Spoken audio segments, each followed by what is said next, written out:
ఎవరి పేరైతే ఎస్ అనే అక్షరంతో మొదలవుతుందో సాక్షాత్తు సరస్వతి మాత. ఎస్ అనే అక్షరం. సతీష్, సంతోష్, సిరి, లక్ష్మీదేవి, శ్రీనివాస్, వడ్డీ కాసులవాడు. ఎస్ అనే అక్షరంతో పేరు మొదలైన వాళ్ళకి ఒక్కసారి ఎస్ని క్షుణ్ణంగా పరిశీలించండి. మనం ఎప్పుడైనా జీవితంలో ఎస్ అనగానే పై నుండి కింద వరకు రాస్తాము, కింది నుండి పై వరకు వెళ్ళలేము.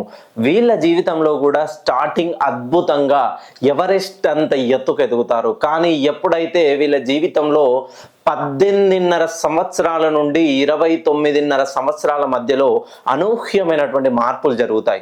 ఉద్యోగ పరంగా కావచ్చు, వివాహ పరంగా కావచ్చు, ఆరోగ్య పరంగా కావచ్చు, సంతాన పరంగా కావచ్చు.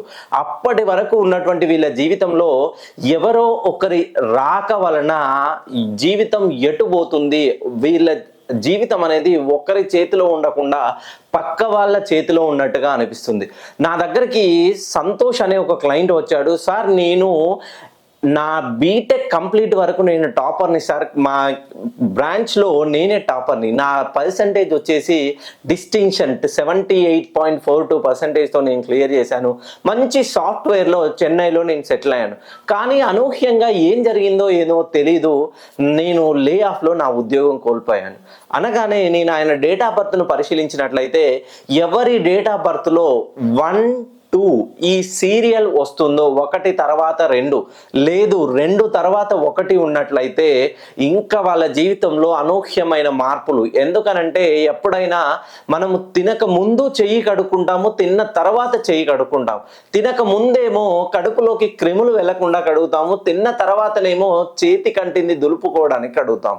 ఈ కడగడం సేమ్ అయినా ఆ ప్రాసెస్ అనేది డిఫరెంట్గా ఉంటుంది. మీ జీవితంలో కూడా మీ ప్రమేయం లేకుండా అనూహ్యమైనటువంటి పెను మార్పులు వచ్చి మీ డేట్ ఆఫ్ బర్త్లో 1 కానీ 2 కానీ వరుసగా వచ్చినట్లయితే, లేదు మీ డేట్ ఆఫ్ బర్త్లో 2 1లు 2 2లు ఇవి ఉన్నట్లయితే, మీ పేరు ఎస్ అనే అక్షరంతో మొదలవుతే ఒక్కసారి నన్ను పర్సనల్గా కలిసే ప్రయత్నం చేయండి. ఎందుకనంటే మీ జీవితంలో అవాంఛనీయమైనటువంటి సంఘటనల వల్ల మీరు మానసిక ప్రశాంతత లేకుండా అనవసరమైనటువంటి ఆందోళనకు గురవుతారు. ఇదేదో మిమ్మల్ని భయభ్రాంతులకు గురి చేయడం కాదు. నేను పరిశీలించినటువంటి కొన్ని వేల జాతకాల్లో చిన్న దోషాన్ని సవరించుకుంటేనే మన ఇల్లు చక్కబడుతుంది. ఎలా అంటే ఒక నిండు కుండలో చిన్న చిల్లు పడితే ఆ చిల్లు కుండ వచ్చి వాటర్ అంతా వేస్ట్ అయిపోతుంది.